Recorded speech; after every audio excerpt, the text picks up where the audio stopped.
There was a time on Earth when energy resources, such as electricity, oil, and natural gas, were on the verge of extinction. People had to think twice before turning on a light bulb. Because of the lack of natural gas, food shortages increased, and transportation came to a standstill. But now, all that is a thing of the past.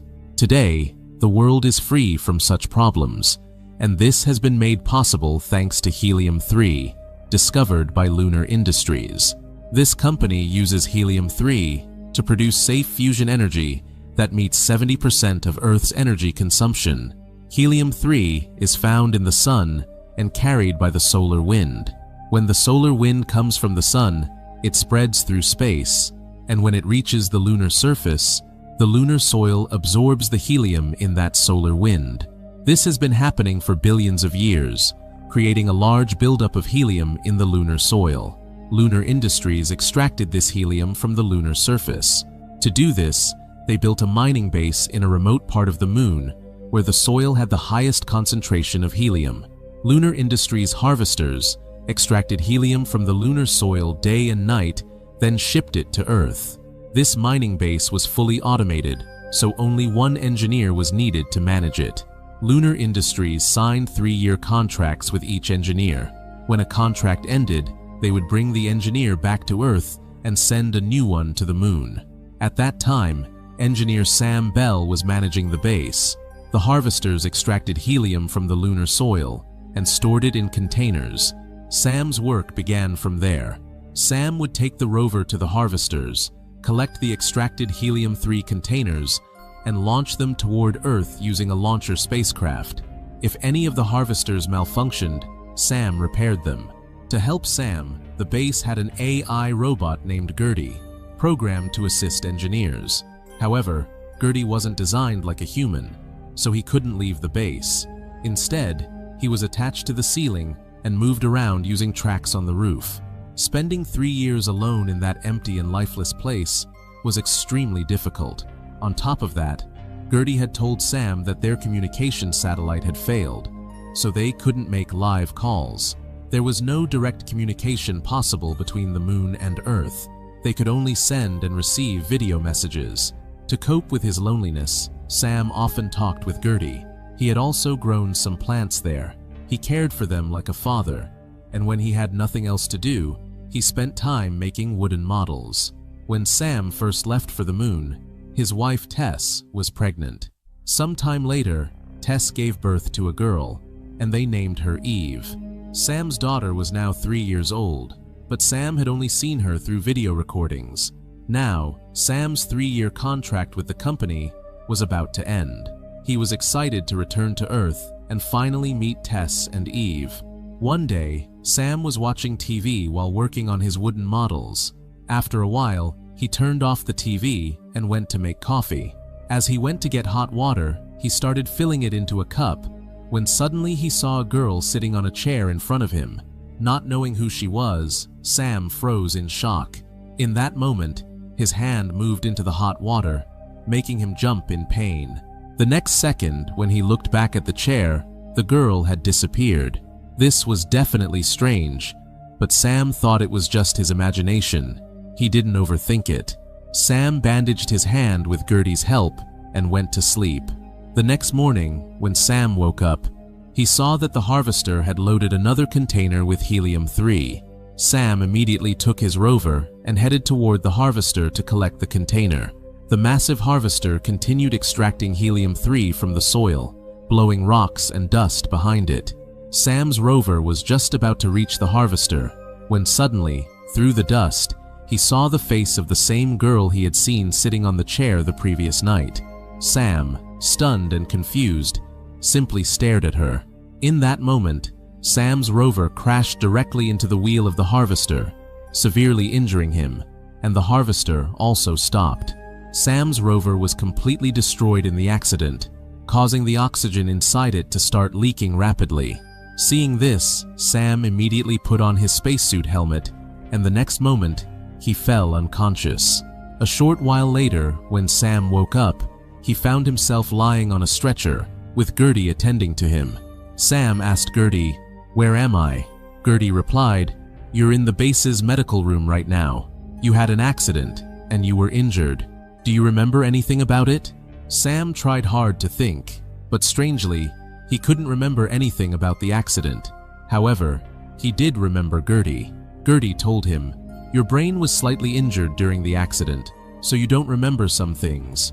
Your body is still weak, so I've been ordered to keep you here in the medical room for a few days." Saying this, Gertie left. A while later, Sam heard Gertie talking to someone outside. Hearing this, Sam got out of bed to go outside. Even though Sam was in such bad condition that he couldn't walk properly, he somehow managed to step out. When he came out, he saw Gertie talking to the command center on a computer through a video call, informing them about the harvester's breakdown. Sam had been told that the communication satellite had malfunctioned, preventing any live communication with Earth. So, how was Gertie talking to his commander on a video call? When Sam approached, Gertie immediately ended the call. Sam asked Gertie who he was talking to. Gertie lied and said he wasn't talking to anyone, but was recording a video message. Sam didn't question him further. After some time, Sam's condition improved. Meanwhile, he noticed that the harvester he had collided with was still broken. Sam decided to go outside the base and fix it, but then he noticed that Gertie had locked all the doors. Sam asked Gertie to unlock the door, but Gertie told him he couldn't let him leave the base until Sam was completely physically and mentally recovered. Gertie then showed Sam a video message from their commanding officers, in which they explained that they were sending a rescue team to the moon to repair the damaged harvester. They would fix it, and after that, the base would become fully operational again. They ordered Sam to remain inside the base until the rescue team arrived and repaired everything. Sam's mind became even more disturbed after watching the message. Even though he was completely healed, the commanding officers still didn't want him to leave the base. Sam wanted to get out at any cost. Then, he got an idea. He opened a compartment and cut a pipe with a knife, causing gas to leak from the pipe. This triggered an emergency alarm throughout the base. Sam then called Gertie over. Gertie immediately began repairing the pipe. Meanwhile, Sam said to Gertie, "I think a micrometeoroid hit our base and created a hole in this pipe. It may have also damaged the outer shell of the base, so I need to go outside and inspect it." However, Gertie refused to let him go outside. He said he had orders from the command center not to let Sam leave the base. Sam told Gertie that this space base was extremely fragile, and even the smallest mistake could destroy the entire structure. Sam continued, "Look, Gertie, if you want, we won't let this news reach the command center, but please let me go outside and investigate." Gertie agreed. Sam immediately went to the room where his spacesuits were kept. Strangely, one of the spacesuits had disappeared from the room. Sam didn't think much about it. He put on the other spacesuit and left the base. Sam then got into his rover and headed toward the broken harvester. Upon arriving, Sam saw that his rover was still lying buried under the harvester. He looked through the rover's window and saw that a spacesuit was still inside. Sam immediately climbed into the rover, and as he lifted the helmet from the spacesuit, he was stunned by what he saw. Inside the spacesuit lay an unconscious, injured Sam. But how was that possible? If Sam was still lying injured in the rover, then who was the other Sam who had woken up in the medical room? That other Sam picked up the injured Sam and brought him back to the base. When he arrived at the base, he angrily asked Gertie, "Who is this man? Why does he look like me?" Gertie brushed off Sam 2's question, saying, "He needs treatment. We have to take him to the medical room immediately." A short while later, the injured Sam woke up on a stretcher and asked, "Where am I?" Gertie replied, "Sam, you're in the base's medical room. You had an accident with a harvester. Do you remember anything about that?" Sam replied, "Yes, I remember. I saw a girl's face in the dust. That distracted me, and it all happened." Sam too was also present in the room, listening to Sam's conversation while avoiding his gaze. Sam, however, felt that Sam too might just be his imagination. Sam asked Gertie, "Is there anyone else here besides us?" Gertie deflected the question, saying, "Sam, you need rest. Rest now." Hearing this, Sam began staring at Sam too. Seeing this, Sam too avoided his gaze and walked away. After a while, Sam got up from his bed and came outside. He saw Sam too exercising in a room. Now Sam understood that the other Sam was not his imagination, but real. He immediately went to Gertie and asked him, "Who is that man, and why does he look like me?" Gertie replied, "He's also Sam Bell." Hearing this, Sam was shocked. He went to Sam too and said, "Gertie is saying that you're also Sam Bell, but I'm Sam Bell too. Who are you, and when did you come here?" Sam too replied, "I was sent here just a week ago. I think you're my clone." Hearing this, Sam became irritated and said, "What did you say? I'm a clone. I've been here for 3 years." Sam too just smiled and stayed silent. A while later, Sam was watering the plants when Sam too came up to him and started staring at him. Then Sam told him, "I don't know who you are, but I want to thank you for saving my life." Saying this, Sam extended a hand of friendship to Sam too, but Sam too turned his back on him. They continued to argue for a while. During their conversation, they also discovered that their memories were exactly the same. However, it was strange that Sam too remembered his wife Tess, but he had no memory of his daughter, Eve. Meanwhile, Sam received a video message from the command center informing him that the rescue team had departed for the moon and would land there in 14 hours. Hearing this, Sam was shocked. He couldn't understand why his commanding officers were sending a rescue team, but then Sam guessed that perhaps they were sending the team to take him back to Earth, since he was injured and his 3-year contract with the company was about to expire. But Sam too asked him, "Do you really think they're coming to rescue you? Look, I've realized that neither of us is the real Sam Bell. We're clones of the real Sam Bell. So as soon as you had an accident, our commanding officers assumed you were dead and immediately brought me back to the base. Now think about it. I can fix that broken harvester too. Then why are our commanding officers sending a rescue team to fix it? The truth is, they don't want me going outside the base to repair the harvester and meet my clone, that is, you. So they trapped me inside the base and are sending a rescue team so they can eliminate you, fix the harvester, and erase all evidence of your existence. And they expect me to never learn the truth. Even though I sneaked out and found you, our commanding officers don't know that. They still think I haven't discovered the truth, so they're sending a rescue team to hide everything." But Sam wasn't ready to accept that he was a clone. He walked away angrily. A while later, Sam was busy making wooden models to calm his mind when Sam too approached him.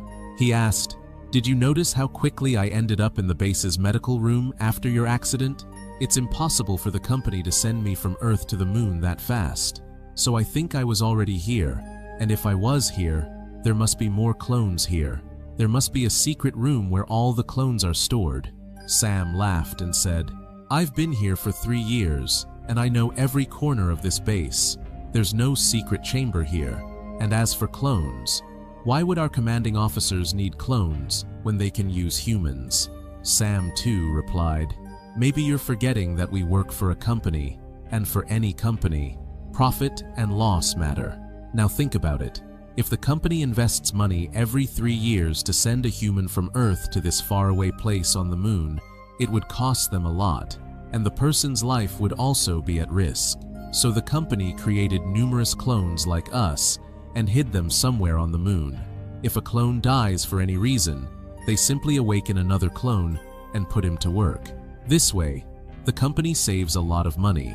And think about why they haven't fixed the communication satellite yet. Because they're afraid that if we start talking live to Earth, someone might discover the truth about us being clones." But Sam still found Sam too's words absurd. Sam too became extremely frustrated. He angrily went out and started searching for the secret room. He searched every inch of the base, but found no trace of it. Then Sam too came to Sam and asked him to move the table with the wooden models so he could investigate underneath. But Sam refused to even touch his wooden models. This enraged Sam too, and he began to push Sam away. A fight broke out between them. Then Sam too struck Sam, breaking his nose and throwing him aside.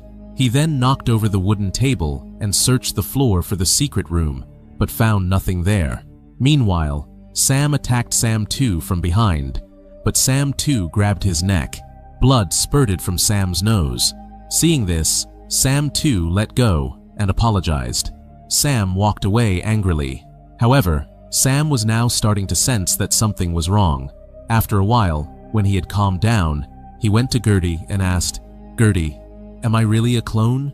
Gertie said, "Do you remember, Sam, 3 years ago when you first came to this base, you woke up in the base's medical room, and I told you that your spaceship had crash-landed, injuring you. I also told you your brain was hurt in the accident, which is why you couldn't remember anything. You were very weak at that time. But there was no accident, nor did you come from a spaceship. Instead, you are a clone. You were awakened in the medical room. It takes some time for the mind and body of clones to adjust after awakening, which is why they can't balance their bodies properly at first. So we tell them a fake accident story, so they stay in the medical room until their mind and body are fully coordinated. This is our procedure. We do the same with all clones." Hearing this, Sam was shocked. He said, "This is impossible. What about my wife Tess and my daughter Eve? Does that mean the memories in my mind aren't real?" Gertie explained, "Those memories belong to the real Sam Bell. They were edited and uploaded into your mind." As soon as the truth was revealed, Sam became extremely depressed. He began behaving like a lunatic, playing loud music on the music player and dancing to the song. Then Sam 2 approached him. Sam 2 first apologized repeatedly to Sam, then said, "When I woke up in the medical room, I heard Gertie talking live to our commanding officer on a video call." Hearing this, Sam said, "You've started again. You know the communication satellite is out of order, so we can't talk live to anyone, and no one can contact us." Sam 2 replied, "Believe me, they're lying. Nothing happened to the satellite. They're blocking the satellite signal so we can't contact Earth. But when they need to talk live, they unblock the signal and block it again afterward." Sam said, "I know they're not blocking the signal from our computer system. Otherwise, I would have known by now." Sam 2 replied, "Maybe they're blocking it from outside the base." To find out the truth, both of them took their rovers and went in different directions. They kept moving away from the base, searching for the signal, when suddenly an alert appeared on their rovers. Leaving working parameters. It was a limit. The company had set a working boundary on the moon, and they were not allowed to go beyond it, but they had just crossed that limit. When they went a little further, they saw something that shocked them. Sam got off the rover and looked around. It was a large antenna. That antenna was actually a signal jammer installed around the base. The signal jammer had been installed by the lunar company itself so that no direct satellite signal could reach the base, preventing the clones from communicating live with Earth. Sam was looking at it when suddenly his health started deteriorating. He vomited blood inside his suit. He quickly got into his rover, started it, and returned to the base. He vomited blood again. Then Sam noticed that one of his teeth had fallen out along with the blood. Sam couldn't understand why his condition was getting worse. Then it occurred to him, if each clone's contract was 3 years, what happened to them in the 3rd year? Sam was convinced that just as he kept his own video logs day by day, the clones who had worked there before him must also have created their own video logs in the computer database. To find out, Sam tried to open the computer database, but it was locked with a password, and Sam didn't know it. Just then, Gertie arrived, entered the password, and opened the database. Sam then saw that for nearly 15 years, clones had been awakened and forced to work at that base, one after another. Meanwhile, Sam found a video log from 3 years after the clone who had arrived there before him. In that video log, that clone also looked very sick. He said that his hair had suddenly started falling out and he was vomiting blood. Finally, the clone lay down in a sleeping pod, where he was told that he was being sent to Earth. This journey would take 3 days, and for his own safety, he had to remain asleep inside the sleeping pod. But he had no idea what happened to him after he entered the pod. Then Sam watched more videos of other clones. They too had fallen ill in their 3rd year, and eventually went to sleep in that same pod. But what happened to them after that was not shown in any video. Curious, Sam got up and went to the sleeping pod himself and closed it. Just then, a sudden flash of light appeared inside the pod. When Sam looked around the pod, he saw something like ashes in one corner. Sam understood everything. In reality, when a clone's 3-year contract ended, they weren't sent to Earth. Instead, they were tricked into entering that pod and burned. Just thinking about this made Sam tremble. Then, his eyes fell on the side of the pod, where he noticed a chamber on the floor. Using tools, he opened the chamber and discovered a secret room inside. Sam, too, had just returned to the base. Sam told him that he had found the secret room he was searching for. Hearing this, Sam, too, entered the room with him. They saw that the room was filled with numerous clones of Sam. This meant everything Sam, too, had said was true. Every 3 years, the company destroyed one clone and awakened another. Meanwhile, Sam remembered something. He picked up his laptop and drove the rover to the signal jammer antenna, from where he could contact Earth. He made a video call to his wife, Tess. But instead of Tess, a girl answered the call. Strangely, this girl was the same one Sam had seen in visions. During the call, Sam had covered his camera. Sam asked the girl, "Can I talk to Tess Bell?" The girl replied, "Sorry, she died a few years ago." Hearing this, Sam asked in shock, "How can you say with such certainty that Tess is dead?" The girl replied, "Because I'm her daughter. My name is Eve." Hearing this, Sam was stunned. He asked Eve her age. Eve replied she was 15 years old. Sam then asked how Tess had died. Eve began calling out to her father, saying, "Someone is asking about Mom's death." Then a voice came from inside. "Wait, sweetheart, I'll be right there." The voice belonged to the real Sam Bell, meaning the real Sam Bell was alive on Earth with his family. Realizing this, Sam immediately disconnected the call. This truth broke Sam completely. Now he was convinced that he would never return to Earth. He began crying. After a while, Sam came back to the base. His condition had worsened. He was shivering from the cold. Seeing this, Sam too became worried. He helped Sam into bed. After that, he checked Sam's laptop and found the recording of the conversation between Sam and Eve. This revealed the entire truth to him. Then, Sam too thought of something and immediately went to Gertie. With Gertie's help, he began the process of awakening a new clone of Sam. After that, Sam too went to Sam and told him, "You've spent 3 years here, so now you should go to Earth and start your new life. I've thought of a plan. I'll hide you in a helium-3 container and launch you toward Earth. Once you reach Earth, you'll get out of the launcher and run away. This will set you free forever. But there is a problem. The rescue team is arriving soon. If they don't find you in the crashed rover, they'll know that we discovered the truth.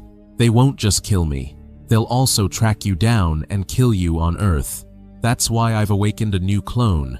We'll kill that clone to fool the rescue team and put it in your place in the rover.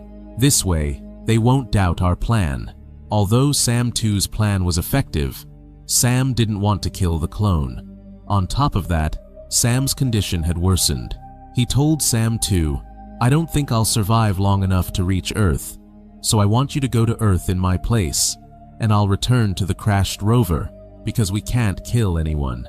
Although Sam 2 wasn't happy with this decision, he agreed after Sam insisted. He began helping Sam move toward the crashed rover. They were talking and walking when suddenly, Sam fainted. Seeing this, Sam too realized Sam's end was near.